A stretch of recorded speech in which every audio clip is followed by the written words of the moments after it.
18 months. For 18 months, I have been doing this series, and I can tell you without hesitation, this is the first time I've been officially obsessed with a game. You're gonna have to stick around to find out which one it is. What's going on, everyone? I'm Jay, my channel Square Pegs. Twice a week, I am bringing you new videos covering the best in retro and modern gaming, so if you're new around here, hit that subscribe button down below. Today, we are going back to the Nintendo Switch eShop, where I am gonna bring you 5 fantastic hidden gems for under $25 a piece. And like I said, there is one in here that I am absolutely obsessed with. Let's get over to the Switch and take a look. Freedom Planet from Galaxy Trail really surprised me. So I picked this one up on a sale. I just kind of thought the pictures in the eShop looked neat. I wasn't really expecting anything from this game, and I ended up actually finding something that I think is one of the stronger 2D platformers that's kind of unheralded on the eShop. Like, I had never heard of this one. This one has been kicking around on the eShop now since 2018, so this is going on 4 years now. Freedom Planet calls itself a fast-paced, combat-driven platformer, and that is truly accurate. And one of the things that it stresses and promises is that you're going to get unique gameplay for each character. There's Lilac, who is the dragon, who has different spinning attacks and different tail whips and things like that, which is really cool. And then there's Carol, the wildcat, who can attack with her claws and actually climb up the walls. And the story will alter based on who you're playing. There's also an unlockable character who is a Basset Hound. I haven't gotten that character yet, but I'm looking forward to unlocking her and being able to play as her. One of the things I really dig about it is that there is a distinct change in who you're controlling. So if you are playing in the story mode and you're playing as Carol, the story is going to center around her. But if you're playing as Lilac, the story will center around her, and there'll be different dialogue trees and things like that, which I think is really clever. Or if you're not into the story and you just want to go full speed ahead like a classic Sonic game, and yeah, just like Sonic, this is a love letter to Sonic. It has momentum-based gameplay, so like, the further you move, the faster you're going to travel, depending on how far you go without getting hit by an enemy or interrupting or jumping or anything like that. It's really clever. This is a very well-designed platformer and a really fun game. And coming in at $14.99, it's a fantastic price for something that I think offers you a unique and kind of refreshing take on the platformer genre. Definitely check Freedom Planet out. I think it's going to surprise you. Chicory, A Colorful Tale from Finji, is really something special, and I want to thank them for sending me a review copy of this game. And this game is brilliant. So Chicory is a coloring book. It's a living coloring book where you are playing as your character, or you are able to name anything you want. Mine is named Dim Sum because I love dim sum. There's nothing better than going to a beautiful dim sum restaurant and just chowing down. And in the world of Chicory, basically what happens is that there is a keeper of a magical paintbrush that adds all the different colors to the world around you, and something goes horribly awry, as things tend to do in video games, and that's where you step in. You pick up the magical paintbrush, you become the keeper of the brush, and you're able to go through this magical world, and you're able to fulfill quests and color the world to how you see it should be, and you're able to go through and defeat the ultimate evil. And it's a really clever top-down role-playing puzzle strategy action game. Like, the boss fights are pretty heavy-duty. They're a lot of fun. You actually have to do a lot of dodging and moving around. You're able to color the world any way you want. You can actually dress your character in any way you want.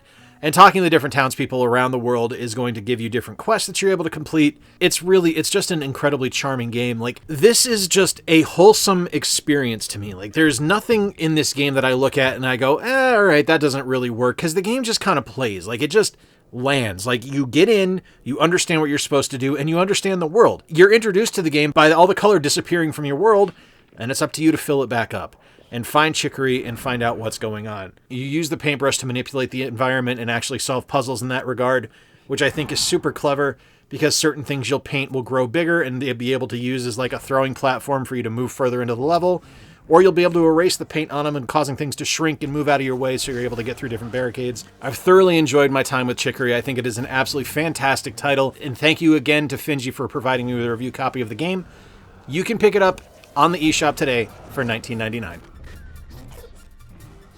Omni from Studio Inky Fox is, again, a really surprising game, and I didn't know quite what to expect from this one. I applied for a review code for this one, and I was granted it, and thank you for that, because it's an absolutely wonderful game. It's a little bit exploration, it's a little bit puzzle solving, and it's a whole lot of learning, because you wake up on this world and it's up to you to figure out what you need to do. As you proceed through the game, you're going to unlock different abilities, you're going to discover different creatures, and you're going to explore these different lands until you reach the completion of your exploration.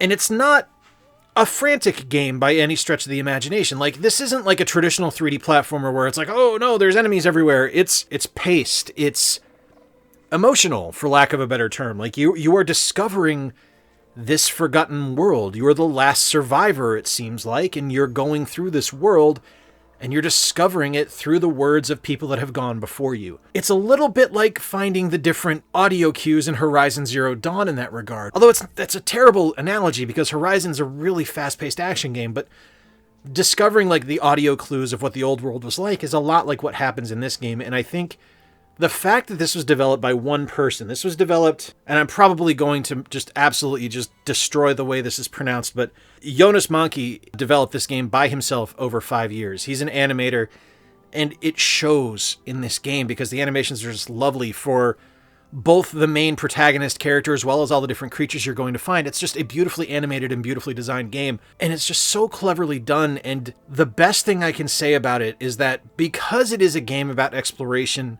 you feel the need to continue to explore. Like, you want to discover more about this mysterious world you've woken up in and what you found yourself in, and you want to keep pushing yourself forward to get to a new level, to get to a new area, to discover more about it, to find more writings from the previous travelers, to find out more about this world. I have to be honest, this wasn't something that was on my radar at all, and I was kind of looking for something a little bit out of my normal realm of things to try out for one of these eShop videos. And the further into it I get, the more I appreciate the nuance and the love and the craft that went into this. And the fact that it was done by one person is just so remarkable. $15.99 for Omno is a steal. So Islanders from Coastlink Software has legitimately been my obsession for the last probably 2 weeks. I picked this up during the holiday sale for, I think, $1.99, and I just kind of let it sit there. I didn't really pay attention to it, thinking I'd get to eventually, and I actually ended up booting it up, and I fell head over heels in love with this game. This is one of the most cleverly designed games I have ever played on the Switch. This takes city planning and strategy and puts it on like this most beautiful minimalist scale, and just makes you want to continue to play. Like, I think that's the best way I can put it. Like, the gameplay itself is very simple. You have a series of points that you have to complete for each island that you are on, and you complete those points by building buildings. Some buildings will add points to your total, some buildings will take away points from your total based on what they're next to or what they're building against. And it's up to you to place these buildings and get yourself the points to level up and unlock new buildings and new different structures that you're able to put around your islands, and just continue to build these islands as you go. Now, as you play, you're going to hit a certain point threshold, which allows you to explore to a new island. And all of these islands are randomly generated, so it's never the same thing twice. It's always something new every time you play. And as someone who loves board games and loves games like Carcassonne and Catan, this is something where I look at it and I go, this is the best interpretation of what a strategy and city building board game could possibly be in video game format outside of those dedicated versions of those games. Because I love the Carcassonne game on Xbox Live Arcade.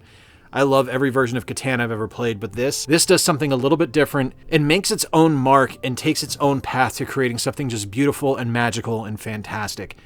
Islanders is $4.99 regularly.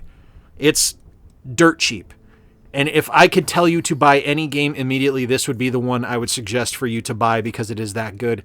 I have put almost 20 hours into this game because it's just so easy to pick up and play and just enjoy. Islanders is spectacular. I don't think it's a stretch for me to say that Shovel Knight is probably my favorite new character from any video game for the last 10 years, with Yuka and Laylee being a very close second. So when Shovel Knight Pocket Dungeon, that was developed by Vine and published by Yacht Club, got announced, I was all in. Like, I was just like, yes, 100%, no problem, let's get it. I played so much of the original Shovel Knight. I owned it on Wii U, on the 3DS, on the PS4, on the Switch. I love Shovel Knight. I think I have it on Steam, too. I absolutely love the character. I love the world of Shovel Knight. And I think it is one of the most well-designed and lovingly crafted series ever. Everything that came out of Shovel Knight was amazing. So Shovel Knight Pocket Dungeon has a pretty high pedigree mark to hit. And man, does it hit in every single possible way. This is a brilliant puzzle game. like right off the bat. It is 100% a puzzle game. It's a little bit of a cross between, I don't really know, like it's hard to say because it feels a little bit like Crypt of the Necrodancer while at the same time being, I don't know, like it's really hard to say because it's just so unique and so well made. Like, it's not a rhythm game, but it kind of is a rhythm game because every time you move, the characters on the screen are going to move a little bit. And when you attack, you're going to get hit, just like you do in Crypt of the Necrodancer, but it doesn't have to be played on a beat. And if you stand still, things are still going to come at you, albeit a little bit more slowly. So the game does have an increased challenge in that regard. And I think it is probably one of the most brilliant games I've ever played because it takes so many design elements and smushes them together into this amazing, just like video game smoothie of wonderfulness. It is magnificent. I love the look that they've gone with in this game. It doesn't look like a traditional 8-bit Shovel Knight. It looks like a 16-bit updated version of Shovel Knight. The gameplay is absolutely fantastic. It is wonderful. Like, I know I'm doing a really piss poor job of selling this one, but I want you to know how much I love it because it's just so well done and so smartly designed. If you are into puzzle games at all, or you love Crypt of the Necrodancer, or you just love Shovel Knight, you should absolutely pick up Shovel Knight Pocket Dungeon for $19.99 because you will not be disappointed. All right, my friends, there you have it. 5 amazing eShop gems that you can get for under $25 a piece. All of these bring something a little bit different to the equation. All of them are different genres. All of them play differently. All of them should appeal to you in some distinct way. For me this month, my absolute favorite has been Islanders, an absolute gem of a game, something I did not expect to enjoy nearly as much as I do, but hey, don't overlook the other 4 games as well. Omni is a deeply immersive and wonderfully fantastic game that is just a dream to play. Freedom Planet is a fantastic throwback to wonderful 2D platformers of days gone by. Chicory is an absolutely magical game about coloring your environment and turning it into your own world.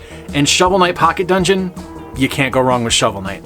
Let me know in the comments down below what your favorite game is that I tried out this month. And as always, when I do these eShop hidden gems, let me know in the comments down below if there are any games in particular you think I should be checking out. I've already got 5 games lined up for next month, but I'm always looking for new games to check out. So please let me know down below what your favorites are. Please hit like, please subscribe down below if you're new around here. And hey, if you really dig the work I do, consider becoming a monthly Patreon sponsor like the wonderful people you are seeing on screen right now. Otherwise, check out our merchandise store at squarepegsyt.com. Until next time, folks, I've been Jay. Appreciate you spending a little bit of time with me today. If you want to check out more fantastic hidden gems on the eShop, check out our videos up here right now. Remember to play more games, stay square, and take care. I'll talk to you soon.